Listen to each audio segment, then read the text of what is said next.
আসসালামু আলাইকুম। সম্মানিত দর্শক, কেমন আছেন আপনারা সবাই?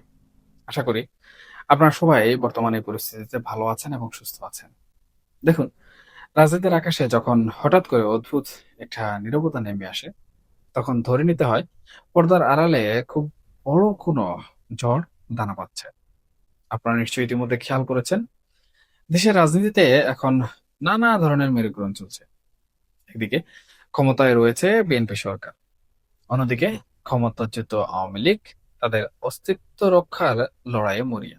আর এই দুইয়ের মাঝে এক অদ্ভুত এবং রহস্যময় চরিত্র হয়ে দাঁড়িয়ে আছেন ডক্টর মোহাম্মদ ইউনূস। গত কয়েকদিনের সবচেয়ে বেশি যে বিষয়টি নিয়ে কানাঘুষা হচ্ছে সেটি হলো ডক্টর ইউনূসের হঠাৎ করে দেশ ত্যাগ। ভোর রাতে একেবারে 4:40 দিকে একটি ভাড়া করা চার্টার্ড বিমানে করে ডক্টর মোহাম্মদ ইউনূসের মতো একজন ব্যক্তি দেশ ছাড়লেন। শুধু তিনি একা নন, তার সাথে 12 থেকে 13 জনের একটা বহর। এই বহরে সাবেক আমলা আছেন, বর্তমান আমলা আছেন, কিন্তু আশ্চর্যের বিষয় হলো তার সব সময়ের ছায়ার সঙ্গী যারা থাকেন তাদের অনেকেই এবার নেই। তার চেয়েও বড় কথা, ডক্টর ইউনূস যখন বিদেশে যান, ইউনূস সেন্টার থেকে কিন্তু রীতিমতো ঘটা করে একটা প্রেস রিলিজ দেওয়া হয় মানুষকে জানানোর জন্য। কারণ তিনি প্রচারের আলো থাকতে ভালোবাসেন। কিন্তু এবার এক অদ্ভুত গোপনীয়তা সেখানে। বিশাল লটবহর নিয়ে এই যে তার যাওয়া, অনেকেই কিন্তু এই বিষয়টিকে অন্য চোখে দেখছেন। কেউ কেউ বলছেন ডক্টর ইউনূস তাহলে এই দেশের যে চাপ বা রাজনৈতিক যে চাপ সেটি সামলাতে না পেরে দেশ ছেড়ে চলে গেলেন। তিনি কি দেশ ছেড়ে পালিয়ে অন্য দেশে চলে গেলেন? দেখুন, রাজনীতির অন্দরমহলের খবর যারা রাখেন তারা জানেন সমীকরণটা এত সোজা নয়। ডক্টর ইউনূস, আমি মনে করি, পালিয়ে যাওয়ার মতো কাঁচা খেলোয়াড়ও নন। তিনি অন্তর্বর্তীকালীন সরকার যেহেতু চালিয়েছেন, ক্ষমতার স্বাদ এবং তার জটিলতা তিনি খুব ভালো করেই বুঝেন। তিনি মূলত গিয়েছেন তুরস্কে, এরপর প্যারিসে। তুরস্কে তিনি ওআইসি-ভুক্ত দেশগুলোর প্রতিনিধিদের সাথে একটা রুদ্ধদ্বার বৈঠক করেছেন বলে তথ্যসূত্রগুলো বলছে। উপর দিয়ে বলা হচ্ছে এই বৈঠকটি মূলত জাতিসংঘের সাধারণ পরিষদের সভাপতি পদে বাংলাদেশের যে ডক্টর খলিলুর রহমান লড়ছেন তার পক্ষে সমর্থন আদায়ের জন্য। ডক্টর ইউনূস সেখানে গিয়ে ওআইসি-ভুক্ত দেশগুলোকে আসলে বোঝাচ্ছেন যে ডক্টর খলিল খুবই ক্রিয়েটিভ একজন মানুষ। তাকে ভোট দিন, তিনি জিতলে বাংলাদেশের পাশাপাশি ছোটদের যে দেশগুলো আছে সেই দেশগুলো লাভ হবে। প্যারিসেও তিনি প্রভাবশালী কূটনীতিকদের নিয়ে একই কাজ করেছেন। কিন্তু আপনারা একটু গভীরভাবে চিন্তা করে দেখুন তো, ডক্টর ইউনূস কি শুধুই আরেকজনকে জেতানোর জন্য এত বড় ঝুঁকি নিয়ে এত গোপনীয়তা বজায় রেখে নিজের পকেটে টাকা খরচ করে অথবা সরকারি খরচে চার্টার্ড বিমান ভাড়া করে এতটা পথ পাড়ি দেবেন? না। এখানে কিন্তু আসলে আসল খেলাটা শুরু। তাহলে সেই খেলাটা কি? ডক্টর ইউনূসের এই সফরের ভেতরে লুকিয়ে আছে তার নিজের একটা বিশাল রোডম্যাপ।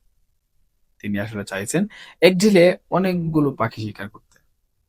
দেখুন, আন্তর্জাতিক মহলে তিনি নিজের গ্রহণযোগ্যতাটা আরো একবার ঝালিয়ে নিচ্ছেন। কারণ তার লক্ষ্য কিন্তু অনেক সুদূরপ্রসারী। প্রথমত, তিনি জাতিসংঘের মহাসচিব পদে লড়ার একটা দীর্ঘ স্বপ্ন দেখছেন। কিন্তু রাজনীতিতে সবসময় একটা প্ল্যান বি বা বিকল্প পথ খোলা রাখতে হয়। কারণ অন্তর্বর্তীকালীন সরকার থাকা অবস্থায় তার আন্তর্জাতিক মান-সম্মান অনেকটাই খাটো হয়েছে। যদি কোনো কারণে জাতিসংঘের মহাসচিব পদের সমীকরণ না মেলে, তবে তার সামনে সবচেয়ে বড় যে টার্গেটটি রয়েছে সেটি হলো বাংলাদেশের রাষ্ট্রপতির চেয়ার। হ্যাঁ দর্শক, আপনারা ঠিকই শুনেছেন। বাংলাদেশের আগামী দিনের রাজনীতিতে ডক্টর ইউনূসকে রাষ্ট্রপতির আসনে বসানোর একটা প্রবল চাপ কিন্তু আমরা বিভিন্ন পর্যায় থেকে লক্ষ্য করছি। এই অঞ্চলের ভূ রাজনীতিতে যারা কলকাঠি নাড়েন তাদের অনেকেই চান বাংলাদেশের রাজনীতিতে ডক্টর মোহাম্মদ ইউনূস বর্তমান সরকারের রাষ্ট্রপতি হন। আর ঠিক এই জায়গাতেই দৃশ্যপটে কিন্তু প্রবেশ করেছে আওয়ামী লীগ।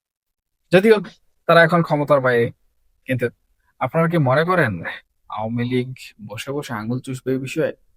একেবারেই না। আওয়ামী লীগের হাইকমান্ড খুব ভালো করেই জানে ডক্টর ইউনূস আসলে কি চাইছে। আওয়ামী লীগ তাদের পতনের জন্য সরাসরি ডক্টর মোহাম্মদ ইউনূসকে কিন্তু দায়ী করে থাকে।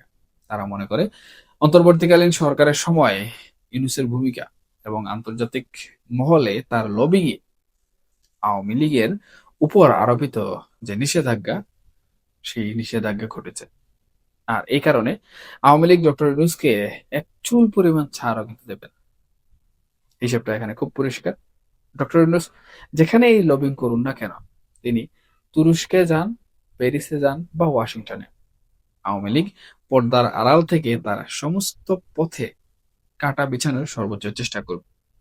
দৃশ্যমান কোনো আক্রমণ হয়তো সবসময় হবে না, কিন্তু কূটনৈতিক চ্যানেলে লবিস্টদের মাধ্যমে বা আওয়ামী লীগের আন্তর্জাতিক বন্ধু রাষ্ট্রগুলোর যে সাহায্য সহযোগিতা রয়েছে সেগুলো ব্যবহার করে আওয়ামী লীগ ঠিকই ডক্টর মোহাম্মদ ইউনূসকে ছলে বলে কৌশলে আটকাতে চাইবে। কিন্তু প্রশ্ন হলো, কেন এই মরিয়া চেষ্টা? কারণটা বুঝতে হলে আপনাকে একটু পেছনের দিকে তাকাতে হবে। আওয়ামী লীগের যে দীর্ঘমেয়াদী রাজনৈতিক ব্লুপ্রিন্ট, যে অস্তিত্ব রক্ষার সংগ্রাম তারা করছে, ডক্টর ইউনূস যদি কোনোভাবে বঙ্গভবনে ঢুকে যান, অর্থাৎ রাষ্ট্রপতির চেয়ারে বসেন, তবে আওয়ামী লীগের সেই সাজানো বাগান এক মুহূর্তে কিন্তু লন্ডভন্ড হয়ে যাবে। রাষ্ট্রপতির চেয়ারে ডক্টর ইউনূসের মতো একজন ব্যক্তি বসা মানেই দেশে নতুন করে একটা প্যারালাল পাওয়ার সেন্টার তৈরি হওয়া। এবং আমরা কিন্তু অন্তর্বর্তীকালীন সরকারের আমল দেখেছি, সেখানে ডক্টর মোহাম্মদ ইউনূস প্রধান উপদেষ্টা ছিলেন এবং তিনি প্রধান উপদেষ্টা থাকা অবস্থায় আওয়ামী লীগের সাথে কি ধরনের ঘটনাগুলো ঘটেছে। এর পরবর্তীতে নতুন যে সরকার এসেছে, বিএনপি সরকার নির্বাচনের পর, তাদের এখনকার সময় যেটা চলছে, সেখানেও কিন্তু আমরা আওয়ামী লীগের অবস্থা দেখছি, বা বর্তমান সরকার কিভাবে আওয়ামী লীগের সাথে আচরণ করছে সেটাও কিন্তু আমরা লক্ষ্য করছি। এখান থেকে কিন্তু স্পষ্টভাবে বোঝা যায় যে ডক্টর মোহাম্মদ ইউনূস এবং আওয়ামী লীগের মধ্যকার যে সম্পর্ক, সেটা কিন্তু দা কুমড়ো থেকে কোনোভাবেই কম নয়। আর এই যে দা কুমড়োর সম্পর্ক, এটা কিন্তু খুব সহজে কখনো কাউকে ছাড়বে না। না ডক্টর মোহাম্মদ ইউনূস আওয়ামী লীগকে ছাড়তে পারবেন, অবশ্য তিনি ছাড়তে চাইলেও ছাড়তে পারবেন না। না, আওয়ামী লীগ কোনোভাবে ডক্টর মোহাম্মদ ইউনূসকে কোনো জায়গায় ছাড় দেবে। কারণ অন্তর্বর্তীকালীন সরকারের আমলে আওয়ামী লীগ যে সকল বিষয়গুলো ভোগ করেছে, তারা চায় না পরবর্তীতে সেগুলো কোনোভাবে আবার ভোগ করুক। বরঞ্চ তাদের লক্ষ্য এবং উদ্দেশ্য একটাই, তারা যা ভোগ করেছে তা ডক্টর মোহাম্মদ ইউনূস এবং ডক্টর মোহাম্মদ ইউনূসের সাথে যারা সহযোগী, ইউনূস কম, তাদেরকে সেটি ফিরিয়ে দিতে। এমত অবস্থায় চিন্তা করুন তো, এখানে সম্পর্কটা আসলে দা কুমড়া নাকি দা কুমড়া থেকে আরো বেশি। শুধু তাই নয়, আওয়ামী লীগের ভয়টা আরো গভীর। তারা মনে করে ইউনূস রাষ্ট্রপতি হলে আওয়ামী লীগ রাজনীতি থেকে চিরতরে মাইনাস হয়ে যেতে পারে।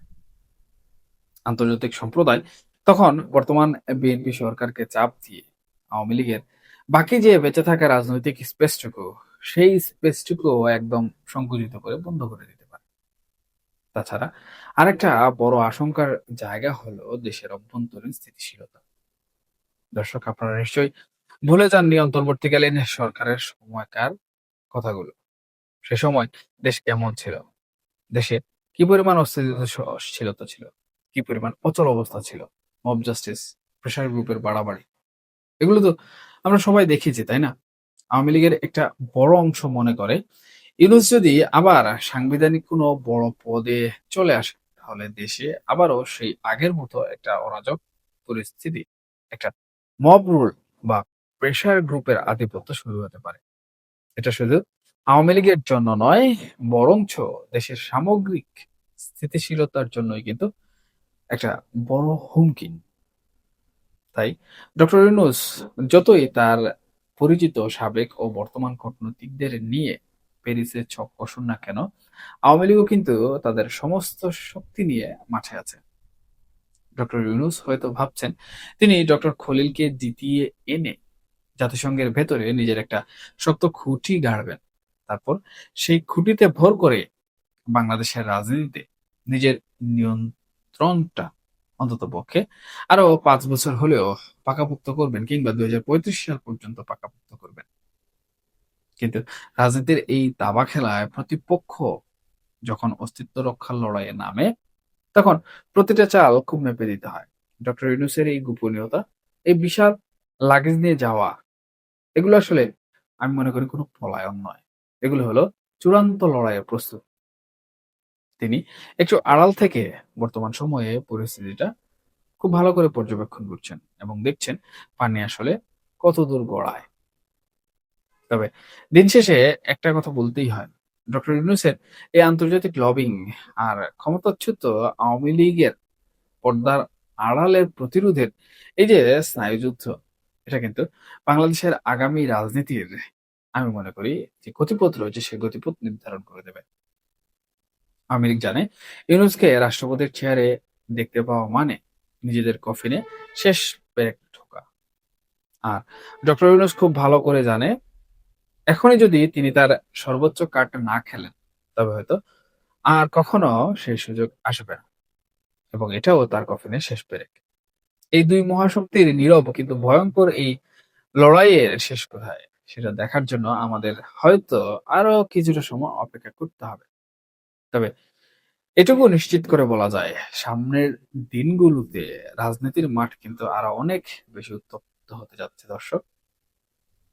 আমরা এবং আপনারা শুধু চোখ কান খোলা রাখতে পারবো আর দেখতে পারবো ক্ষমতার এই অদ্ভুত আর রোমাঞ্চকর খেলায় কখন কি পরিবর্তন ঘটছে, কখন কে বাজিমাত করছে, কখন তুরুপের শেষ তাসটি কে ছুড়ে মারছে। সবার সার্বিক সুস্থতা এবং মঙ্গল কামনা করছি, এবং সবাই ভালো থাকবেন, সুস্থ থাকবেন, অবশ্যই অবশ্যই নিরাপদে থাকবেন। এই আলোচনা প্রসঙ্গে আপনাদের যদি কোনো মন্তব্য থেকে থাকে তাহলে সেটা অবশ্যই কমেন্ট বক্সে জানাতে ভুলবেন না। ধন্যবাদ সবাইকে। আল্লাহ হাফেজ।